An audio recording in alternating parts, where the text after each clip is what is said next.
குதூகலம் நிறைந்த நன்னாள் நடுவானில் தோன்றிடுது. இதுவரை இருந்த துன்பமில்லை, இனி என்றுமே ஆனந்தமே என்ற பாடலை எல்லாரும் உற்சாகத்தோடு கரம் தட்டி பாடுவோம்.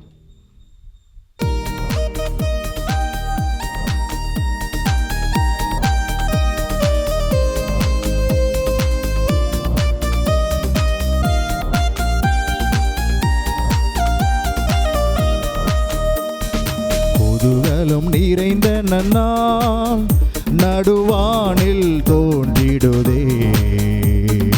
இதுவரை இருந்த துன்பமில்லை, இனி என்றுமே ஆனந்தமே. இதுவரை இருந்த துன்பமில்லை, இனி என்றுமே ஆனந்தமே. தலக்கர் இந்த வேளை நம்ம எல்லாருக்கும் மிகவும் முக்கியமான வேளை. இந்த வேளையில் நாம் ஆண்டவருடைய வார்த்தையிலிருந்து சில சத்தியங்களை நாம் கேட்கப் போகிறோம். இந்த நாள் செய்தியினுடைய தலைப்பு வானத்திலிருந்து வரும் நியாய தீர்ப்பு. வானத்திலிருந்து வரும் நியாய தீர்ப்பு. அதற்கு ஆதாரமாக சங்கீதம் 9:7 கர்த்தரோ என்றென்றைக்கும் இருப்பார், தம்முடைய சிங்காசனத்தை நியாய தீர்ப்புக்கு ஆயத்தம் பண்ணினார். கர்த்தரோ என்றென்றைக்கும் இருப்பார். நம்முடைய ஆண்டவர் நித்திய காலமாக இருப்பார். அவர் ஆதியும் அந்தமும் இல்லாதவர். அவர் அநாதி தேவன். கர்த்தரோ என்றென்றைக்கும் இருப்பார். தம்முடைய சிங்காசனத்தை நியாய தீர்ப்புக்கு ஆயத்தம் பண்ணினார். ஆண்டவர் நியாய தீர்ப்பு செய்கிற தேவனாய் இருக்கிறார். அவர் நியாயாதிபதியாய் சீக்கிரம் வரப்போகிறார். யோபின் புத்தகத்திலே 26வது அதிகாரம் 9 நாம் பார்க்கும்போது, அவர் தமது சிங்காசனம் நிற்கும் ஆகாசத்தை ஸ்திரப்படுத்தி, அவர் தமது சிங்காசனம் நிற்கும் ஆகாசத்தை ஸ்திரப்படுத்தி அதன் மேல் தமது மேகத்தை விரிக்கிறார். அதன் மேல் தமது மேகத்தை விரிக்கிறார். தேவனுடைய சிங்காசனம் நிற்கும் ஆகாசம் என்று பார்க்க, இந்த ஆகாயத்தில் தேவனுடைய சிங்காசனம் நிற்கிறது. சங்கீதக்காரன் சொல்லுகிறான் 11ஆம் சங்கீதம் 4 கர்த்தர் தம்முடைய பரிசுத்த ஆலயத்தில் இருக்கிறார். கர்த்தர் தம்முடைய பரிசுத்த ஆலயத்தில் இருக்கிறார். கர்த்தருடைய சிங்காசனம் பரலோகத்தில் இருக்கிறது. கர்த்தருடைய சிங்காசனம் பரலோகத்தில் இருக்கிறது. அவருடைய கண்கள் மனுபுத்திரரை பார்க்கிறது. அவருடைய கண்கள் மனுபுத்திரரை பார்க்கிறது. அவருடைய இமைகள் அவர்களை சோதித்து அறிகிறது. அவருடைய இமைகள் அவர்களை சோதித்து அறிகிறது. கர்த்தர் தம்முடைய பரிசுத்த ஆலயத்தில் இருக்கிறார். அவருடைய சிங்காசனம் பரலோகத்தில் இருக்கிறது என்று சொல்லப்பட்டிருக்கிறது.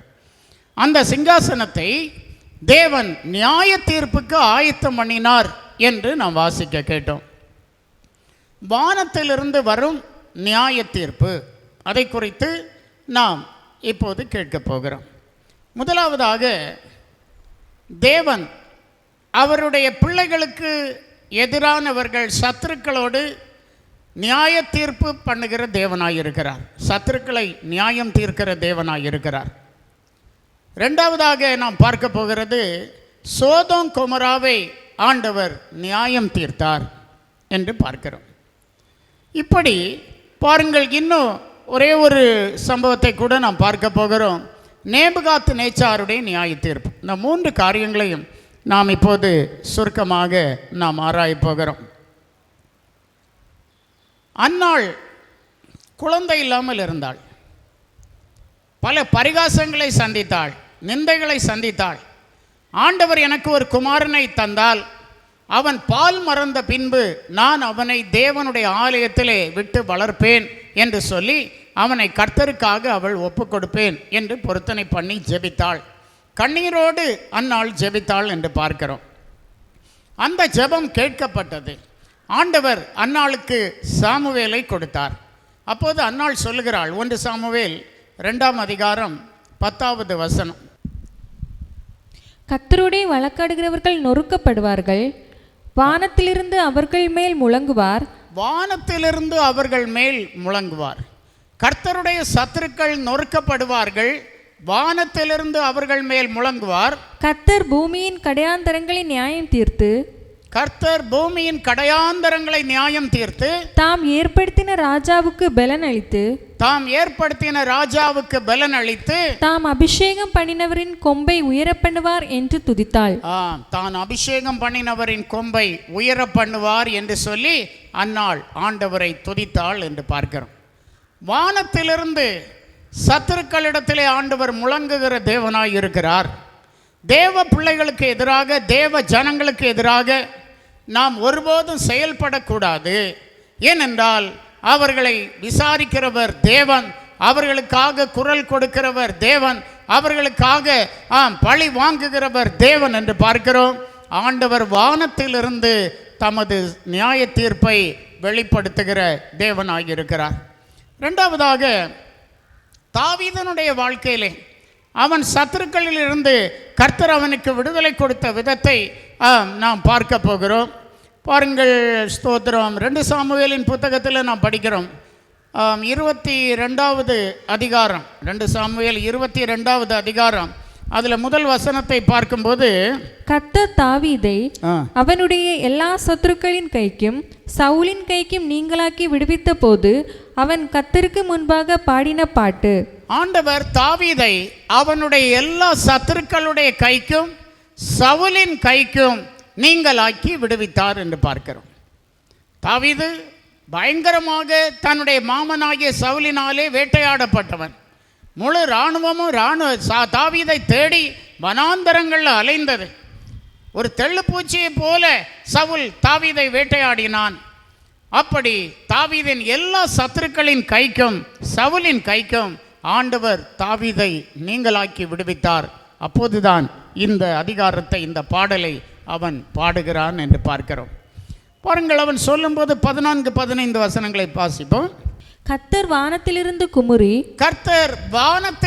குமுறி உன்னதமானவர் தமது சத்தத்தை தொனிக்க பண்ணினார். அவர் அம்புகளை எய்து அவர்களை சிதற அடித்து மின்னல்களை பிரயோகித்து அவர்களை கலங்க பண்ணினார். சத்துருக்களை கலங்கடிக்கிற தேவன் என்று பார்க்கிறோம். மின்னல்களை பிரயோகித்து சத்துருக்களை கலங்க பண்ணினார். அம்புகளை எய்து அவர்களை கலங்கடித்தார். இந்த தேவன் அவருடைய பிள்ளைகளுக்காக யுத்தம் பண்ணுகிற தேவனாய் இருக்கிறார் என்று பார்க்கிறோம். 17, 18, 19 வசனங்களை கூட வாசிப்போம். உயரத்திலிருந்து அவர் கை நீட்டி என்னை பிடித்து ஜலப்பிரவாகத்தில் இருக்கிற என்னை தூக்கிவிட்டார். என்னிலும் பலவான்களாய் இருந்த என் பலத்த சத்துருவுக்கும் என் பகைஞருக்கும் என்னை விடுவித்தார். என் ஆபத்து நாளிலே எனக்கு எதிரிட்டு வந்தார்கள். கர்த்தரோ எனக்கு ஆதரவாய் இருந்தார். என்மேல் அவர் பிரியமாயிருந்தபடியால் விசாலமான இடத்திலே என்னை கொண்டு வந்து என்னை தப்புவித்தார். பாருங்கள், கர்த்தர் என்மேல் பிரியமாயிருந்தார். என் ஆபத்து நாளிலே சத்துருக்கள் எனக்கு எதிரிட்டு வந்தார்கள். கர்த்தரோ எனக்கு ஆதரவாய் இருந்தார். ஆபத்து நாளில் எந்த ஒரு மனுஷனுடைய ஆதரவும் நமக்கு கிடைக்காது. இக்கட்டு நாளில் எந்த ஒரு மனுஷனுடைய ஆதரவும் நமக்கு கிடைக்காது. ஆனால் கர்த்தர் எனக்கு ஆதரவாய் இருந்தார். என் ஆபத்து நாளிலே கர்த்தர் எனக்கு ஆதரவாய் இருந்தார் என்று சங்கீதக்காரன் சொல்லி கர்த்தரை மகிமைப்படுத்துகிறான் என்று பார்க்கிறோம். அந்த அளவுக்கு ஆண்டவர் வானத்திலிருந்து நியாய தீர்ப்பை கேட்க பண்ணுகிற தேவன் என்று பார்க்கிறோம். சங்கீதம் 76வது சங்கீதத்தில் 8-9 வசனங்களில் கூட ஆண்டவர் வானத்திலிருந்து நியாய தீர்ப்பை கேட்க பண்ணுகிறத குறித்து சொல்லப்பட்டிருக்கிறது. நியாயம் விசாரிக்கவும் பூமியில் சிறுமைப்பட்டவர்கள் யாவரையும் ரட்சிக்கவும் தேவரீர் எழுந்தருளின போது ஆண்டவர் எழுந்தருளுகிறார். எதற்காக? நியாயம் விசாரிக்கும்படியாக. எதற்காக? பூமியில் சிறுமைப்பட்டவர்களை ரட்சிக்கும்படியாக. ஆண்டவர் எழுந்தருளின போது வானத்திலிருந்து நியாய தீர்ப்பு கேட்க பண்ணி பூமி பயந்து அமர்ந்தது. பூமி பயந்து அமர்ந்தது. வானத்திலிருந்து நியாய தீர்ப்பு கேட்க பண்ணினீர். வானத்திலிருந்து நியாய தீர்ப்பு கேட்க பண்ணினீர். ஆண்டவர் என்ன செய்கிறார்? வானத்திலிருந்து நியாய தீர்ப்பை கேட்க பண்ணுகிற தேவனாய் இருக்கிறார். இந்த வேளையிலும் கூட சர்வ வல்லமையுள்ள தேவன் வானத்திலிருந்து நியாய தீர்ப்பை கேட்க பண்ணி இருக்கிறார் என்று பார்க்கிறோம். தாவீதுக்காக ஆண்டவர் வானத்திலிருந்து நியாய தீர்ப்பை கேட்க பண்ணினார். இன்னும் இஸ்ரவேல் ஜனங்களுடைய வாழ்க்கையில் நாம் பார்க்கும்போது யோசுவாவின் புத்தகம் 10வது அதிகாரத்தில் நாம் வரும்போது ஆண்டவர் இஸ்ரவேல் ஜனங்களுக்காக யுத்தம் பண்ணின விதத்தை நாம் பார்க்கிறோம். பாருங்கள், கிபியோனியருக்கு விரோதமாய் 5 ராஜாக்கள் கூடிக்கொண்டார்கள். அப்போது அந்த இடத்திலே பாருங்கள், ஒரு கிபியோனியர் யோசுவாவுக்கு அங்கே அதை தெரிவிக்கிறார்கள். ஏனென்றால் யோசுவாவுக்கும் கிபியோனியருக்கும் அங்கே உடன்படிக்கை இருந்தது என்று பார்க்கிறோம். யோசுவா அதிகாலையிலே ஓடிப்போய் அந்த கிபியோனியரிடத்திலே அந்த யுத்த களத்திலே போய் சேருகிறான். ஆண்டவர் சொல்லி இருக்கிறார். 8வது வசனம் வாசிப்போம். யோசுவா 10:8. கர்த்தர் யோசுவாவை நோக்கி அவர்களுக்கு பயப்படாயாக உன் கைகளில் அவர்களை ஒப்புக்கொடுப்பேன் அவர்களில் ஒருவரும் உனக்கு முன்பாக நிற்பதில்லை என்றார். அவர்களில் ஒருவரும் 5 ராஜாக்கள் வந்திருந்தாலும் அவர்களில் ஒருவரும் உனக்கு முன்பாக நிற்பதில்லை என்று ஆண்டவர் சொன்னார் என்று பார்க்கிறோம். அப்போது என்ன நடந்தது? 10வது வசனத்தில் படிக்கிறோம். கர்த்தரோ அவர்களை இஸ்ரவேலுக்கு முன்பாக கலங்க பண்ணினார். ஆகையால் அவர்களை கிபியோனிலே மகா சங்காரமாய் ஆண்டவர் மடங்கடித்து போட்டார் என்று பார்க்கிறோம். இன்னும் கூட 11ஆம் வசனத்திலே சொல்லுகிறார், அவர்கள் ஓடி போகையில் கர்த்தர் வானத்திலிருந்து பெரிய கற்களை விழப்பண்ணினார், அவர்கள் செத்தார்கள். அப்போ இஸ்ரவேல் புத்திரர் பட்டயத்தால் கொண்டவர்களை பார்க்கலும் கல்மழையினால் செத்தவர்கள் மிக அதிகமாக இருந்தார்கள் என்று சொல்லப்பட்டிருக்கிறது. இப்படி கர்த்தர் அவருடைய ஜனத்துக்காக யுத்தம் பண்ணுகிற தேவன், ஆண்டவர் நியாய தீர்ப்பு செய்கிற தேவனாய் இருக்கிறார் என்று பார்க்கிறோம். 2வதாக நாம் சோதோம் கொமோராவை குறித்து நாம் பார்க்க போகிறோம். நமக்கு தெரியும், சோதோம் கொமோரா பட்டணத்திலே லோத்து வாசமாயிருந்தார். ஆதியாகமம் 19வது அதிகாரத்தில் நாம் பார்க்கும்போது ஆண்டவர் அந்த பட்டணத்துக்கு நியாய தீர்ப்பு கொடுத்தார். 24, 25 வசனங்களை கேட்போம். அப்பொழுது கர்த்தர் சோதோமின் மேலும் கொமோராவின் மேலும் கர்த்தராலே வானத்திலிருந்து கந்தகத்தையும் அக்கினியையும் வருஷிக்க பண்ணி, கர்த்தராலே வானத்திலிருந்து கந்தகத்தையும் அக்கினியையும் ஆண்டவர் வருஷிக்க பண்ணி அந்த பட்டணங்களையும் அந்த சமபூமி அனைத்தையும் அந்த பட்டணங்களின் எல்லா குடிகளையும் பூமியின் பயிரையும் அழித்து போட்டார். எல்லாவற்றையும் ஆண்டவர் அழித்து போட்டார் என்று பார்க்கிறோம். அந்த பட்டணம் முழுவதையும் ஆண்டவர் அழித்து போட்டார் என்று பார்க்கிறோம். இதற்கு காரணம் இருந்தது. அந்த பட்டணத்திலே தேவனுக்கு பிரியமில்லாத பயங்கரமான பாவம் அங்கே காணப்பட்டது என்று பார்க்கிறோம். 18வது அதிகாரத்திற்கு நாம் வரும்போது பாருங்கள், அந்த பட்டணம் அந்த பட்டணத்தின் பாவம் கொடிதாயிருக்கிறது என்று ஆண்டவர் சொல்கிறார். 20வது வசனம் 21வது வசனம் வாசிப்போம். பின்பு கர்த்தர் சோதோம் கொமோராவின் கூக்குரல் பெரிதாயிருப்பதினாலும் அவைகளின் பாவம் மிகவும் கொடியதாயிருப்பதினாலும் நான் இறங்கி போய் என்னிடத்தில் வந்து எட்டின அதன் கூக்குரலின்படியே அவர்கள் செய்திருக்கிறார்களோ இல்லையோ என்று பார்த்து அறிவேன் என்றார். ஆண்டவர் பார்த்து அறிகிற தேவன். என்னிடத்திலே வந்து எட்டின கூக்குரல் படி அவர்கள் செய்திருக்கிறார்களோ இல்லையோ என்று நான் பார்த்து அறிவேன் என்று ஆண்டவர் அங்கே வந்தார் என்று பார்க்கிறோம். அங்கே பாருங்கள், 3 புருஷர் வருகிறார்கள். 18ஆம் அதிகாரம் 2ஆம் வசனத்திலே படிக்கும்போது மம்ரேயின் சமபூமியிலே கண்களை ஏறெடுத்து பார்க்கும்போது 3 புருஷர் ஆபிரகாமுக்கு எதிராக நின்றார்கள் என்று பார்க்கிறோம். இப்படி இவர்கள் 3 பேர் வந்தபோது பாருங்க, ஆபிரகாம் என்ன செய்கிறார்? அவர்களுக்கு கூடார வாசலிருந்து எதிர்கொண்டு ஓடுகிறான். அங்கே அவர்களுக்கு தண்ணீர் கொடுக்கிறான். அவர்கள் இருதயத்தை திடப்படுத்த அப்பம் கொடுக்கிறான். இப்படியெல்லாம் அங்கே நாம் படிக்கிறோம். 18வது அதிகாரம் இன்னும் நாம் படிக்கும்போது ஆபிரகாம் இந்த சோதோம் குமராவுக்காக விண்ணப்பம் பண்ணிக்கொண்டே இருக்கிறான் என்று பார்க்கிறோம். 50 நீதிமான்கள் இருந்தால் அந்த பட்டணத்தை அழிப்பீரோ என்று குறைத்து 10 நீதிமான்கள் இருந்தாலும் அந்த பட்டணத்தை அழிக்க மாட்டேன் என்று ஆண்டவர் அவனிடத்திலே சொல்லும் அளவுக்கு அவன் திரும்ப அந்த ஜனத்துக்காக அவன் திறப்பிலே நின்று ஆண்டவரை நோக்கி அவன் ஜெபிக்கிறத நாம் பார்க்கிறோம். அப்போது ஆண்டவர் என்ன செய்கிறார், அந்த வந்த புருஷர்கள் 2 பேர் என்ன செய்கிறார்கள், சோதோமை நோக்கி போனார்கள் என்று சொல்லப்பட்டிருக்கிறது. 2 பேர் சோதோமை நோக்கி போகிறார்கள். ஆபிரகாம் தேவனோடு அல்லது இயேசுவோடு மன்றாடி கொண்டிருக்கிறான். மன்றாட்டு முடிந்து 33ஆம் வசனம் படிக்கும்போது, கர்த்தர் ஆபிரகாமோடே பேசி முடித்த பின்பு போய்விட்டார். ஆபிரகாமும் தன்னுடைய இடத்துக்கு திரும்பினான் என்று பார்க்கிறோம். 3 புருஷர் வந்தார்கள். இவன் ஆபிரகாம் அங்கே கர்த்தரோடு பேசி அந்த பட்டணத்துக்காக விண்ணப்பம் பண்ணுகிறான். கர்த்தர் போய்விட்டார் பேசி முடித்த பின்பு. அடுத்தபடியாக என்ன நடக்கிறது?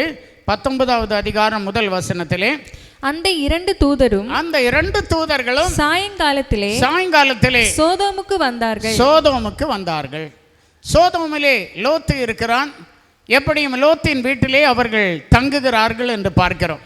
அப்படி அங்கே லோத்தின் வீட்டிலே அவர்கள் தங்கின போது அந்த பட்டணத்தின் மனுஷர் எல்லோரும் அங்கே கடந்து வருகிறத நாம் பார்க்கிறோம். அவன் மிகவும் வருந்தி அவர்களை வீட்டுக்குள்ளே அழைக்கிறான். அப்போது அந்த பட்டணத்தில் இருந்து எல்லா மனுஷரும் அவனிடத்திலே வருகிறார்கள். 4ஆம் வசனம், அவர்கள் படுக்கும் முன்னே சோதோம் பட்டணத்து மனிதராகிய வாலிபர் முதல் கிழவர் மட்டுமுள்ள ஜனங்கள் அனைவரும் நானா திசைகளிலுமிருந்து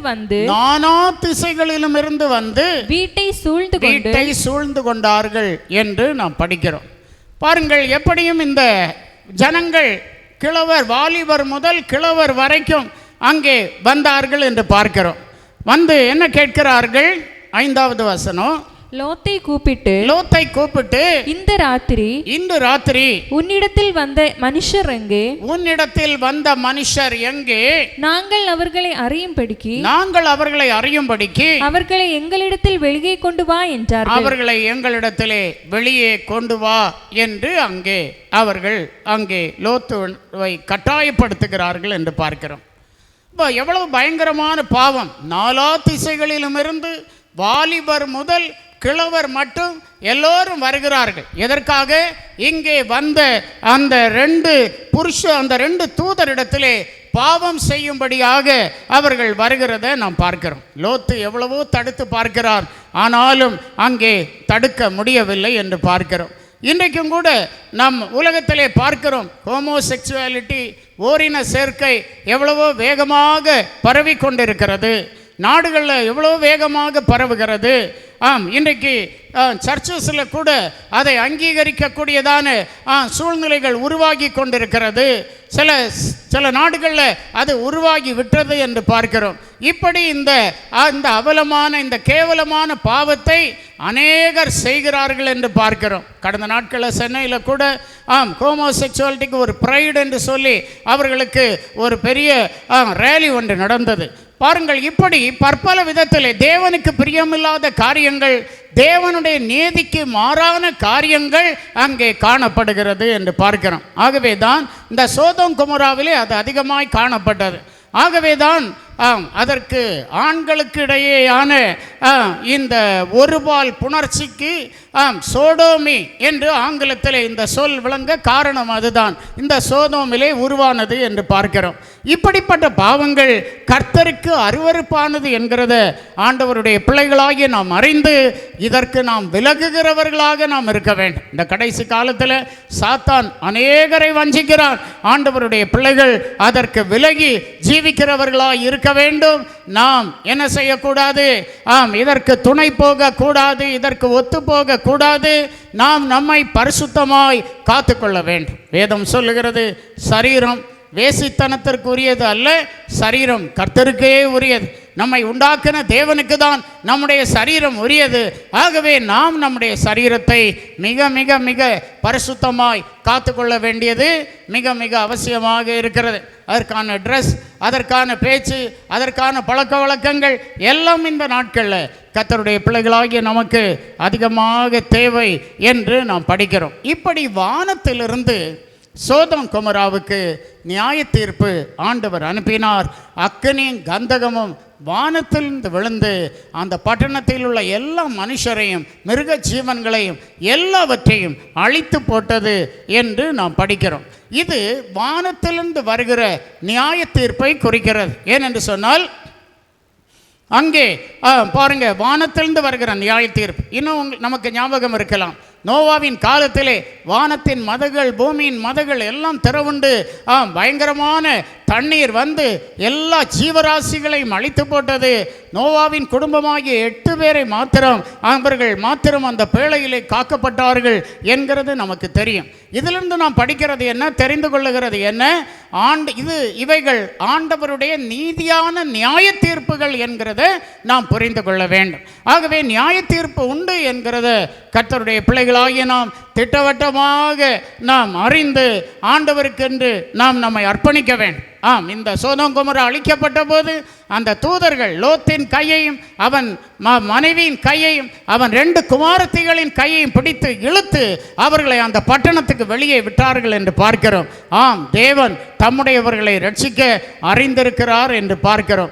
ஆகவே இந்த நியாய தீர்ப்புகளிலிருந்து இனி முடிவாக ஒரு ஃபைனல் ஜட்ஜ்மெண்ட் வருகிறது என்கிறத கர்த்தருடைய பிள்ளைகளாகிய நாம் அறிந்து அதற்கேற்றபடி நாம் நம்மை சமர்ப்பித்து ஆண்டவருக்கென்று பரிசுத்தமாய் ஜீவிக்கிறவர்களாக நாம் காணப்பட வேண்டும். அதாவது நியாய தீர்ப்பு உண்டு. எபிரேயர் 10:26-27. சத்தியத்தை அறியும் அறிவை அடைந்த பின்பு நாம் மனப்பூர்வமாய் பாவம் செய்கிறவர்களாய் இருந்தால் பாவங்களின் நிமித்தம் செலுத்தத்தக்க வேறொரு பலி இனி இராமல் நியாய தீர்ப்பு வரும் என்று பயத்தோடே எதிர்பார்க்குதலும் விரோதிகளை பட்சிக்கும் கோபாக்கினையுமே இருக்கும் என்று பார்க்கிறோம். ஆகவே ஜாக்கிரதையாக நாம் என்ன செய்ய வேண்டும்? கர்த்தரை சார்ந்து கொள்ள வேண்டும். சத்தியத்தை அறியும் அறிவை அடைந்த பின்பு அந்த சத்தியத்தை விட்டு ஒருபோதும் நாம் பின்வாங்கக்கூடாது. ஆண்டவர் அவருடைய பிள்ளைகளுக்காக பழி வாங்குகிற தேவன் என்று முதலாவது பார்த்தோம்.